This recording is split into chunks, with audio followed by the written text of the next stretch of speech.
da população como um todo, a iniciativa privada, a pública e a população em geral, fizer o seu papel nesse processo. Que aí é o grande propósito do Instituto, o propósito macro é gerar essa questão. O governo do estado e o governo do município acabaram de anunciar que fizeram despoluição de 100 córregos, é o programa Córrego Limpo. Né? Esse programa ele vai ter uma eficácia, inclusive, ou vai contribuir com a despoluição do Rio Tietê? Tem importância estratégica para a despoluição do Rio Tietê? Fundamental. É assim, o trabalho que nós temos no Instituto, o principal está focado na questão educacional. Por qual motivo? Nós temos que fazer com que, principalmente, a população dos entornos que nós chamamos, próximas aos córregos, se conscientize da sua importância, né, no sentido de não jogar o lixo de forma inadequada, não gerar esse tipo de qualquer agressão para com seus córregos, porque elas acabam chegando de forma direta, diria, para o Tietê. Né? Então, aquele lixo jogado, aquele papel de bala jogado lá no Tremembé, né, ele vai seguir o córrego Tremembé, vai chegar no Cabuçu, e do Cabuçu ele vai entrar dentro do Rio Tietê. Né? O Cabuçu, que atravessa Guarulhos, ele traz tudo de lá. E nós temos hoje, o Rio Tietê, toda a sua extensão, tem mais de 5.000 afluentes. Né? Então, a gente parte de um princípio de que o indivíduo, que é aí que está nesse processo, ele é fundamental. Então, o Córrego Limpo, dentro dessa questão, ele vem atender uma necessidade, vamos dizer assim, física, de melhorar as condições do rio, mas existe aí um problema que tem que ser mais aprofundado, que são as matas ciliares, que é o tratamento das margens dos rios, não só limpá-lo, precisa ser feita uma renaturalização, como vem sendo feito na maior parte dos países do mundo. Mas essa limpeza já é um passo muito importante nesse projeto estruturante, que a gente chama. E assim nós vamos conseguir fazer com que o cidadão se beneficie lá naquele, vamos dizer, no microcosmo ali, que ele participa da comunidade dele, ele vai ver que o rio existe, porque ele está mais limpo, ele não está gerando tão mal, ele começa a gerar vida, como em alguns casos os peixes começam novamente a sobreviver, e é isso que eu acredito que ele tem uma importância muito grande.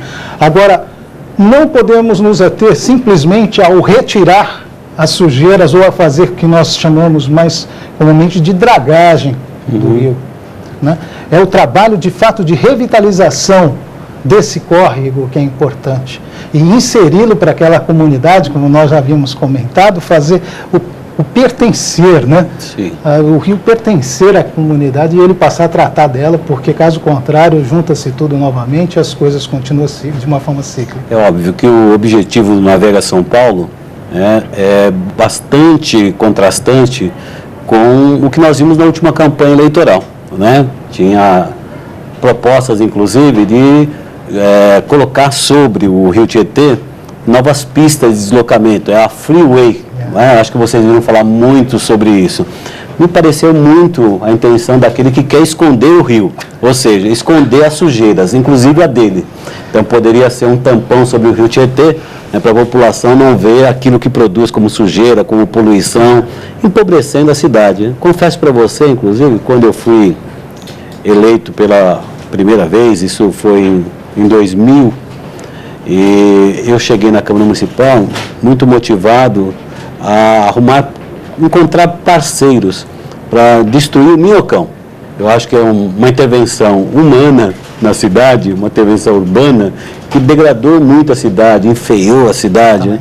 Depois eu fui vendo que tem outras obras também com impacto muito negativo, aquele tampão sobre o rio Tamanduateí, não é? Que fez com que não resolveu o problema de poluição, melhor dizendo, de não resolver o problema, não é?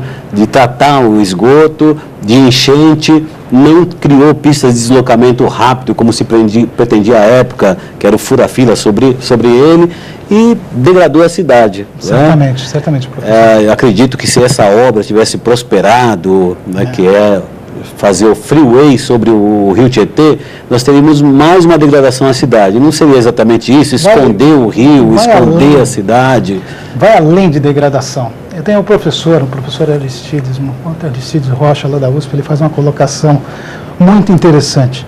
Ele fala que o Rio Tietê, dentro de São Paulo, ele passa por uma situação de inadimplência ambiental. Sim, É forte essa palavra, né? Vários devedores. Vários devedores, porque ele sempre nos deu, e nós estamos sempre em débito com ele, e ainda agora estamos querendo pôr uma pedra em cima dessa dívida. Né? É verdade. Mas o que acontece, na verdade, é que nós não podemos tratar essa questão dessa forma, de simplesmente tapar. O que eu percebo, você bem colocou, eu já falei isso em outras oportunidades, que as pessoas tentam tampar os seus próprios lixos. Né? Esconder seus lixos. E uma delas às vezes quer esconder em lugar inadequado, não é isso? Não só o local, mas a questão da vida que existe trazida por esse recurso hídrico. Né? À medida que você põe uma tampa em cima, você tira a fotossíntese, você acaba com a base da vida. Né? Aí, de fato, ela desaparece. Tem interferência na umidade relativa do ar, o fato de você tampar um rio, acabar com ele ou poluir mais, muda o clima na cidade de São Paulo? Afeta o clima, a forma como o rio é tratado hoje? Não só o rio em si, mas a forma com que a cidade vem sendo impermeabilizada, vamos chamar assim, né? Então, a impermeabilização que nós chamamos é toda a área construída, asfaltada, sem o recurso da terra natural, né, para que possa ser feita a filtragem, como sempre ocorreu há bilhões de anos, da água, né, em relação à terra. Bom. Então, ela afeta efetivamente essa questão, tanto do escoamento, quanto dessa questão da morte, da sacramentação da morte do rio à medida que você o fecha. Bom, nós estamos recebendo o Douglas Siqueira e nós vamos continuar com essa conversa muito interessante, não só sobre o Rio Tietê, mas principalmente sobre ele, e que tem uma importância estratégica para a cidade de São Paulo. Obrigado.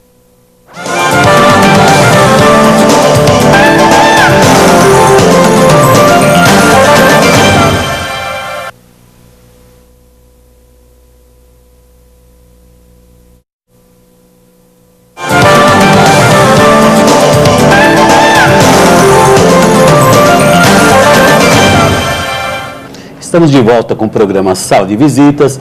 Eu, Cláudio Fonseca, entrevisto hoje Douglas Siqueira, do movimento, do Instituto, melhor dizendo, Navega São Paulo. É bom lembrar que nós estamos, nessa semana, comemorando o Dia Mundial da Água e várias entidades, como personalidades, pessoas, e aqui a Câmara Municipal debate o tema também, o uso consciente da água e também dos recursos hídricos existentes na cidade de São Paulo. Nós estamos falando com o Douglas sobre a importância do Rio Tietê e como torná-lo, inclusive, não só navegável, mas um rio vivo. Nós temos hoje um rio em que boa parte da sua extensão nós podemos considerar que está morta. E há um esforço muito grande de recuperação. Douglas, quem são os parceiros do Instituto Navega São Paulo? O Instituto Navega São Paulo hoje é composto por uma diretoria, somos eu, o João Nogueira e, como eu comentei, o Castor, que fazemos a parte do conselho. Aí nós temos hoje o Estado, a Secretaria de Saneamento e Energia, por intermédio da doutora Dilma, também apoia essa nossa ação, o DAE, que é o outro departamento ligado à Secretaria no Sobirajara, ele também nos apoia em relação a essa questão do Tietê na região metropolitana.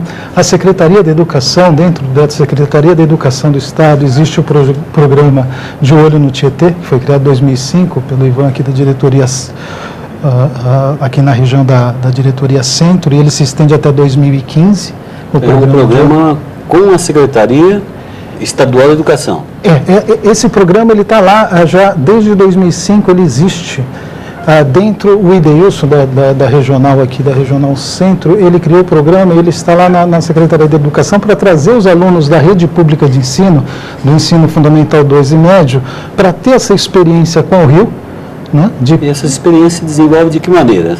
Hoje o Instituto, nós fizemos agora em 2008, nós navegamos com mais de 10 mil alunos, os trazendo da seguinte forma, o Instituto busca recursos com a iniciativa privada de apoio para poder trazer esses alunos dessa rede pública, mas não só os alunos, nós vamos lá com a Secretaria, ela nos indica as escolas, nós trazemos o educador para o barco, mostramos que é para o barco, para o Almirante do Lago, nós nem falamos dele, né? Mas tem é um o barco. O Instituto tem um barco para fazer essa navegação. Isso, esse barco que foi trazido em dezembro de 2005, um barco para 200 pessoas, com multimídia, ar-condicionado, feito exatamente para esses propósitos, com acesso para deficiente, barco de 3 andares para 200 pessoas, com toda a segurança. Não é um passeio, para demonstrar que o que acontece com o rio, é isso? Essa colocação é muito